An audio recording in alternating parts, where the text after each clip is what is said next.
Ayyuhal hadirun jamaah rahimakumullah.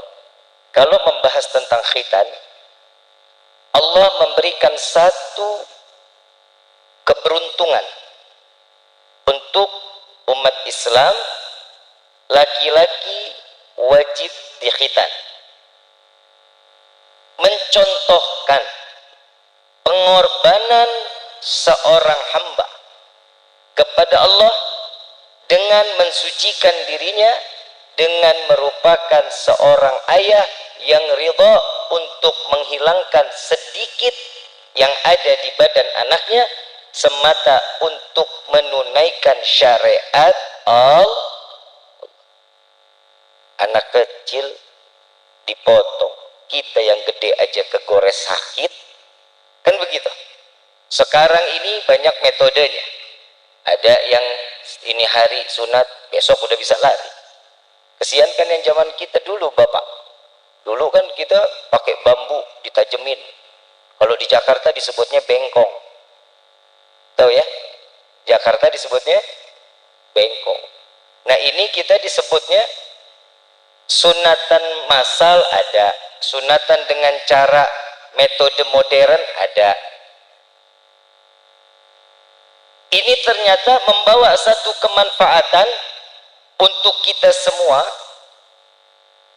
yang semata untuk tidak membawa sedikit najis yang ada di diri kita sehingga kita betul-betul dalam keadaan disucikan oleh Allah. Ahlan wa sahlan, alhamdulillah Bapak Bupati kita, Bapak Haji Aceh Purnama telah hadir di tengah-tengah kita. Mudah-mudahan beliau Allah panjangkan umur, sehat walafiat, diberkahkan kehidupannya fi dini wa dunya wal akhirah, dan insya Allah jabatannya di dunia ini penambah nilai ibadah di sisi Allah. Amin ya rabbal alamin. Alhamdulillah. Minta maaf Ajab, dilanjut ya. Ayyuhal hadirun jamaah rahimakumullah.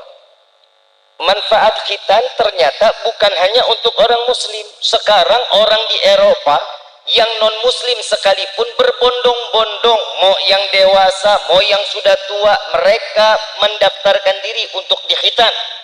Kenapa? Ternyata kesehatan yang luar biasa yang diajarkan oleh agama Islam. Ada satu kisah, Bib, kok tega ya anak sekecil itu harus dipotong, dibuang sedikit. Habib Salim bin Ahmad bin Jindan pernah didatengin tamu. Ini ada satu kisah, Habib Salim bin Jindan ditanya sama ini tamu, wahai Habib, kok di Islam ini sadis? Di Islam ini kok jahat? Ada pemotongan organ tubuh yang dinamai sunat. Itu kan masih anak-anak. Dewasanya aja sakit, gimana anak-anak? Habib Salim cuma senyum, nggak jawab. Nggak dijawab. Subhanallah, ada tamu yang bawa buah. Ditaruhlah di depan tamu-tamu. Tamu yang nanya ini ambil jeruk, ditarik sama Habib Salim. Nggak boleh. Nggak dikasih. Ambil anggur, ditarik lagi. Begitu pisang, didiemin. Dia ambil pisang, begitu dia buka, disuruh stop sama Habib Salim. Stop. Jangan dibuka. Gimana mau makan Habib? Kulitnya kan harus dibuka. Begitulah orang sunat. Paham nggak Pak? Paham ya? Ternyata dari apa yang telah tersimpan, walaupun dia ada di organ tubuh kita, ini ada satu ketidaknikmatan. Tapi begitu dihilangkan, insya Allah akan membawa kenikmatan dan disucikan oleh Allah. Insya Allah. Faham sampai sini? Berarti seseorang yang telah menunaikan khitan, berarti orang tersebut sesuai dengan apa yang ditentukan oleh Allah di dalam syariatnya. Membuang sebagian dari sedikit dari tubuhnya agar orang tersebut dijadikan sebagai hamba yang betul dalam keadaan beriman dan ibadahnya diterima oleh Allah. Ini adalah salah satu disebutnya pengorbanan. Semua ibadah nggak ada yang enak. Semua ibadah capek. Sholat, kita lagi tidur enak-enak subuh, dibangunin suruh sholat, pegang air dingin, Enggak enak. Kenapa? Ini syariat, jalanin dong. Lagi enak makan tengah hari, habis itu mau ngelanjutin kerja, ada panggilan Allah untuk menjalankan ibadah, terbuang waktunya cuma beberapa menit, setelah itu dia harus kembali lagi kerja, capek, tambahan. Tapi ini syariat.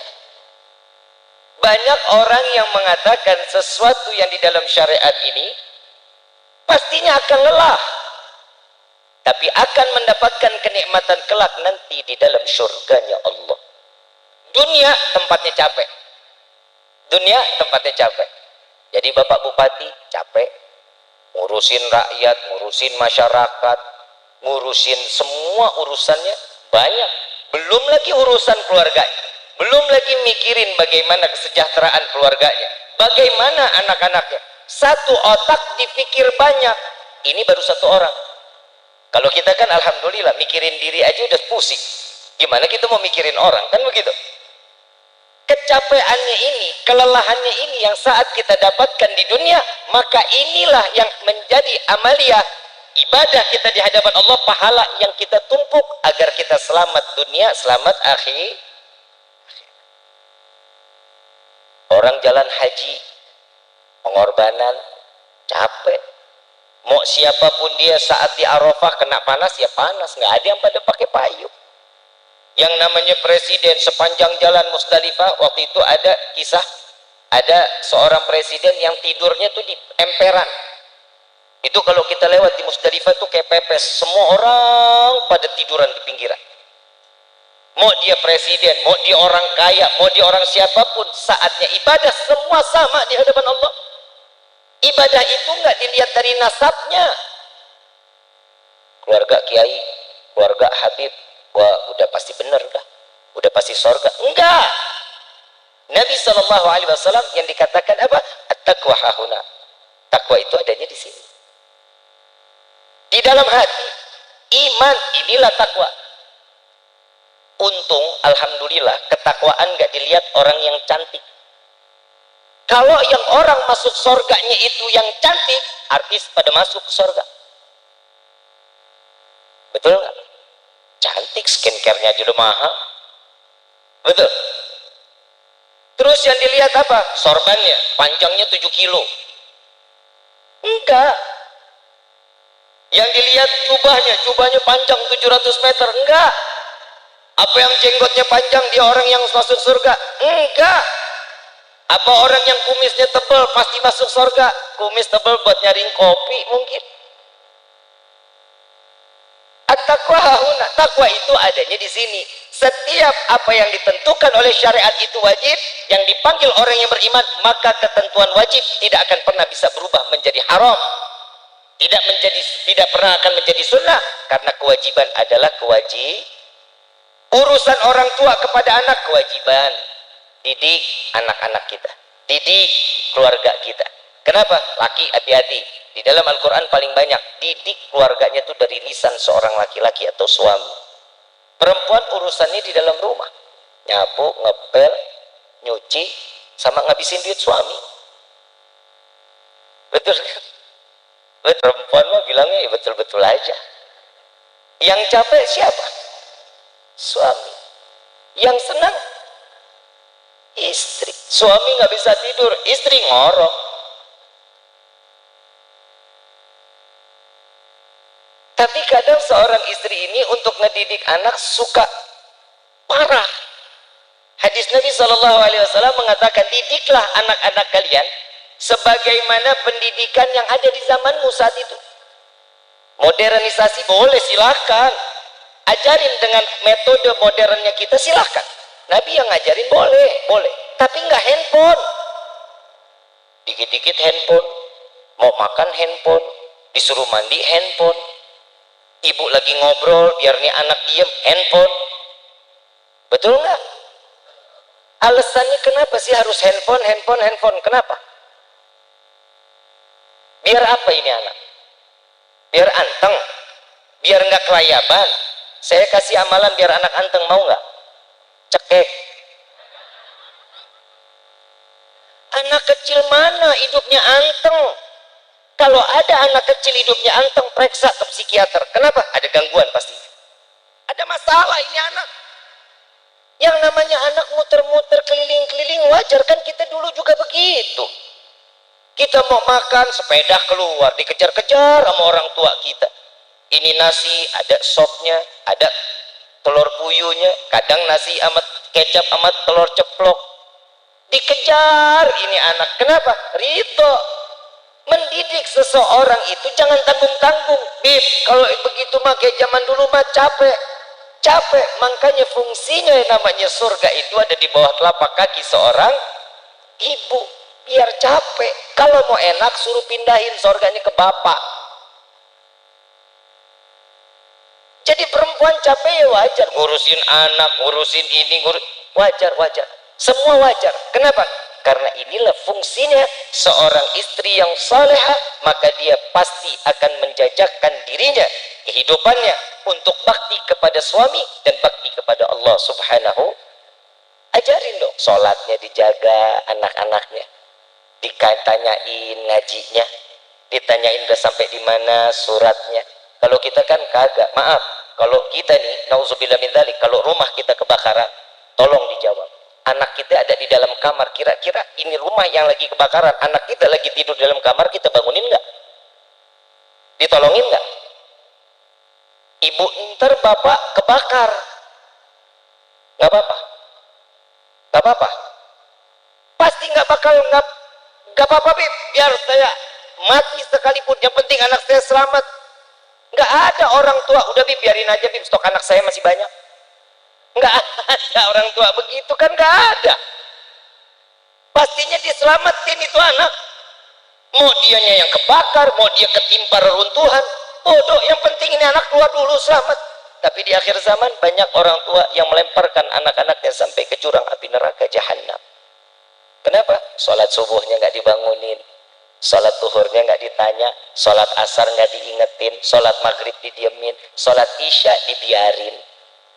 Itu orang tua sekarang. Giliran sekolah, matematika nilai berapa harus, bahasa Inggris berapa harus. Boleh, ilmu dunia itu boleh, bukan yang nggak boleh. Kita butuh, kita kalau sakit kemana larinya? Kemana? Ya ke dokter. Nggak mungkin kita ke tukang spare part mobil. Ada ilmunya.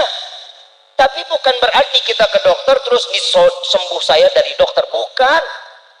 Itu ikhtiarnya kita. Ikhtiarnya kita lagi sakit, datang ke dokter, itu ikhtiar, dikasih obat, alhamdulillah cocok. Karena dokter ini tahu, nggak semua dokter Tuhan, bukan. Yang nyembuhin kita Allah, yang ngasih penyakit Allah. Kalau semuanya bersangkut paut, contoh deh, ada seorang dokter, hidupnya dia dedikasikan untuk masyarakat. Dia serahkan, dia wakafkan dirinya buat masyarakat. Kapanpun masyarakat butuh, saya siap. Saya bakal datang untuk membantu, menyembuhkan, memberikan obat. Itu niat. Niatnya baik nggak tuh? Niatnya baik nggak? Ilmu dunia. Betul? Ada seorang yang paham dah di masalah agama. Ngajar ngaji atau dia qori. Ustaz Rian, maaf ya. Ada seorang qori, dia mau diundang wajib DP. Seminggu sebelum acara wajib lunas. Yang paling benar qori apa dokter? Qori apa dokter? Yang namanya qori kan ilmu akhirat. Harusnya kan lillah wa fillah. Nah yang ini ilmunya dunia, tapi lillah wa fillah untuk jalan Allah. Amaliyahnya akan terhitung pahala yang besar. Ini kan kita.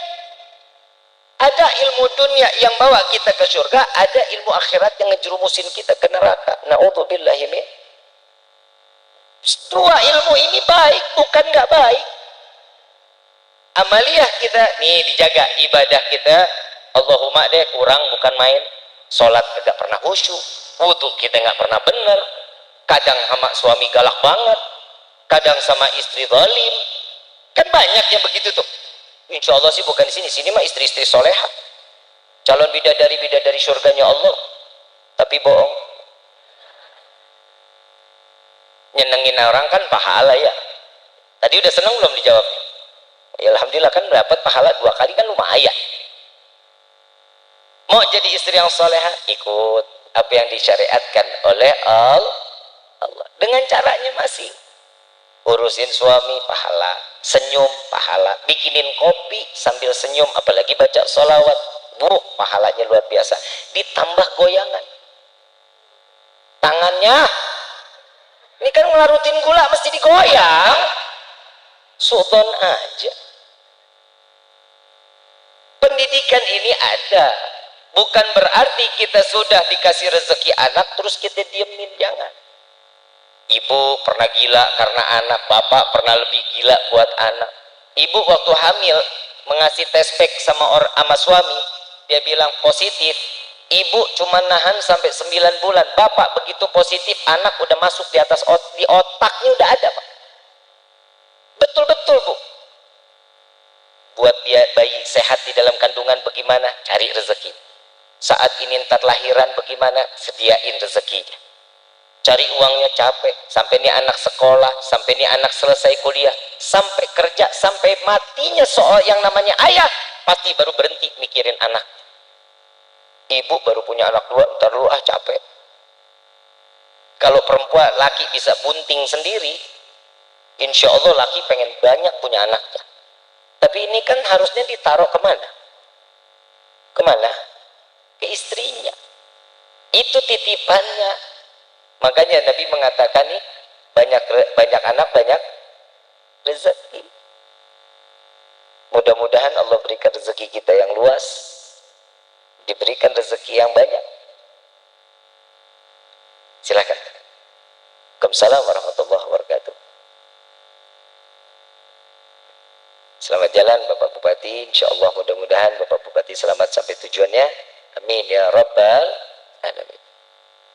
Ibu bapak pernah gila buat anak, kan begitu? Pernah nggak? Pernah. Ibu habis mandiin anak, udah bersih, dikotorin lagi.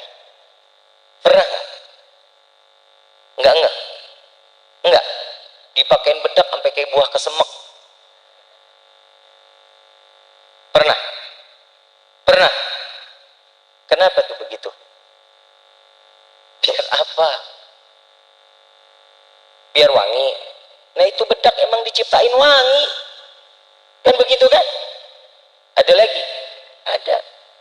Lagi disuapin makan. Oh Masya Allah. Lari-larian. Kita nih anak lagi naik keluar sepeda nih. Muter-muter. Nah sini dulu nak isi bensin. Lah ini anak apa mesin 2 tak? Gila nggak tuh? Yang ketiga, ini anak kadang lagi disuapin, lagi duduk berduaan. Nak, buka mulutnya nak, nih pesawat mau masuk goa nih nak. Ngeng. Sejak kapan pesawat bunyi ngeng? Anak lagi mandi, umur 3 bulan, 4 bulan, kan demen banget kalau ngelihat air ciplak-ciplak, kan udah wajar, namanya juga anak kecil kan begitu ya. Anak kecil kalau ketemu air kan senang banget. Saking ngelihat itu anak senang, kitanya gila. Ada lagunya, tahu lagunya? Bebek mandi di pakai sabun. Gila nggak tuh? Anak sendiri dibilang bebek, mandi di bak dibilang kali. Lagi juga sejak kapan bebek mandi pakai sabun? Ini kegilaan orang tua yang nggak disadarin. Selesai mandi ditaruh di atas tempat tidur, ada perlaknya. Dipakein minyak telon, dipakein bedak. Yang namanya anak kecil kena tangan dewasa kan ke badannya geli. Saat dipakein, ini anak lincah banget ke sana ke sini, tangan goyang, kaki goyang. Ada nggak yang begitu? Betul nggak? Ada tuh, bisa jadi gila orang tua gara-gara lihat yang begitu. Ada satu lagu tapi saya nggak tahu siapa penciptanya. Mungkin orang sini tahu, orang Kadu Gede. Tahu nggak? Nang ning nang. Nang ning nang. Siapa penciptanya lagu? Ibu-ibu PA. Pernah nyanyi begitu? Pernah? Nggak tahu siapa penciptanya, nggak tahu kan? Ini ada terusannya ini lagu. Nang ning ning na. Nang ning ning na. Anak siapa? Anak siapa? Yang mandiin dia, yang minyakin dia, yang bedakin dia, dia tanya anak siapa? Anak siapa? Gila nggak? Gila nggak? Coba kita lihat, kita buat anak kan ridho banget, semua kita kasih buat anak-anak kita, buat keluarga kita ridho banget. Apalagi kalau ini semuanya dijalanin karena ridhonya kita ke hadapan Allah, minta keridhaan Allah, insya Allah semuanya makin ditambahkan kenikmatan dari Allah. Makanya fungsinya syukur di hadapan Allah membawa diri kita untuk selalu tahu diri kalau kita ini seorang hamba yang kapanpun kita butuh Allah ada. Tapi saat waktu-waktu tertentu Allah menginginkan, ayo kalian ibadah kepadaku. Ibadah kita nih Allah nggak butuh, tapi kita yang butuh sama Allah. Dikasih waktu-waktu tertentu untuk dia nih ibadah, tapi kita nih yang masih ngeyel di hadapan Allah. Apa sih yang nggak diberikan sama Allah buat kita? Semua Allah kasih, betul? Semua. Ada di sini umur yang 60 tahun ada? Pernah nggak bapak ibu yang umur 60 tahun doa sama Allah, ya Allah berikan kami nafas untuk besok, minta oksigen buat besok? Ada?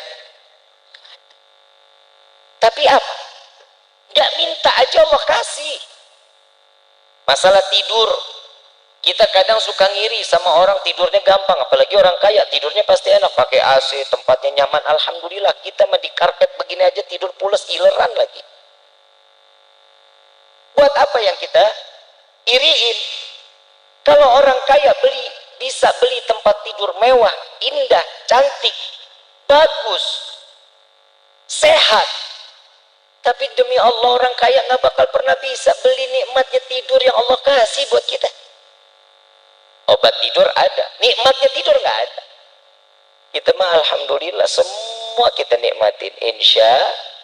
Nah fungsinya ini hari, yuk sama-sama sahibul hajat ngajak kita untuk sama-sama syukur kepada Allah, agar kita tahu diri atas diri ini bahwa kita adalah seorang hamba yang membutuhkan tuannya.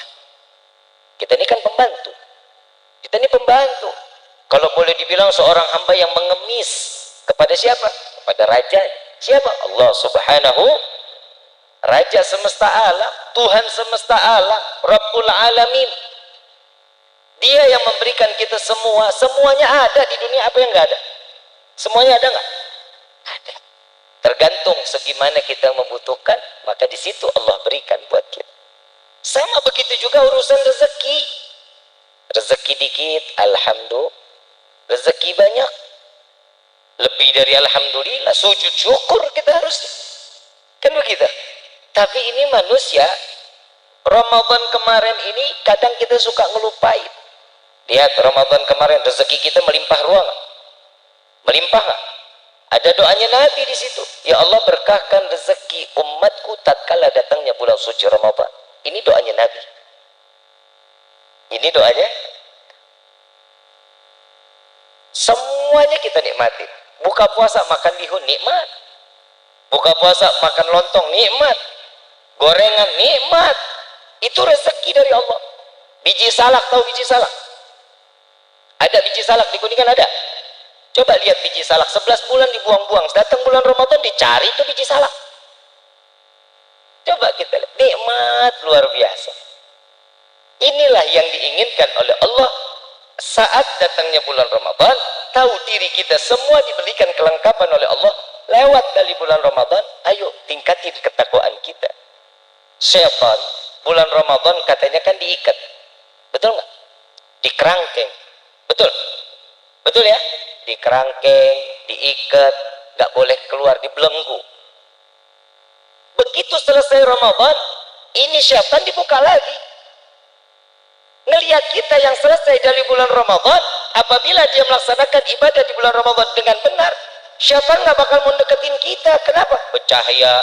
Oh makin dekat, susah mau ngedeketin kita.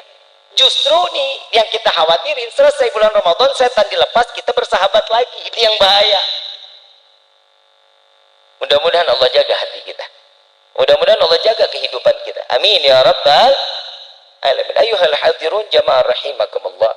Terakhir dari saya, setelah rasa syukur atas nikmat yang telah Allah berikan kepada kita, kita minta kepada Allah dengan umur yang saat ini Allah berikan, Allah izinkan kita untuk sisa umur kita terus ibadah kepada Allah. Amin ya rabbal. Bib, saya kan masih muda, ibadah mau muda, mau bajingan, mau siapapun dia, yang mau tatoan, mau yang preman, sholat ibadah. Kenapa? Karena itu yang akan membawa kita, Allah pantaskan kita mendapat hidayah, atau Allah jauhkan kita dari rahmatnya Allah. Sholat berusaha untuk baik di hadapan, berusaha. Istri mau rezekinya lancar, seorang suami doa. Bisa nangis, susah bib nangis, pakai Insta atau Visin, berpura-pura nangis juga nggak apa-apa. Udah, biar apa? Biar semua doanya kita dikabulin sama Allah. Umur nih udah kita nggak ada yang tahu. Yang di dalam kandungan bisa mati nggak? Yang baru lahir bisa mati, yang tua apalagi yang muda. Coba lihat, ada di sini umur 60 tahun ada tadi ya. Coba lihat normalnya 3 tahun lagi payah. Loh, ini kan Nabi yang ngomong. Betul nggak? Umur umatku nggak jauh-jauh dari 60 sampai 70. Betul kan? Kalau udah 70, bonus 7 tahun. Ada lebih lagi, alhamdulillah, yang 63 ada di sini. Tinggal dicabut cikringnya. Kan begitu kan? Manfaatin umur kita untuk ibadah kepada Allah. Apa kata Nabi? Sebagaimana kalian ingin melihat semasa hidupnya manusia, maka lihat bagaimana matinya. Kalau dia matinya husnul khatimah, baik, maka memang kehidupannya di dunia ini dalam keadaan baik. Tapi jika dia hidupnya dan matinya dalam keadaan su'ul khatimah, jauh dari kata iman, maka kehidupannya ya itulah yang dijalani. Mudah-mudahan kita termasuk orang yang dimatikan dalam keadaan husnul khatimah. Amin ya rabbal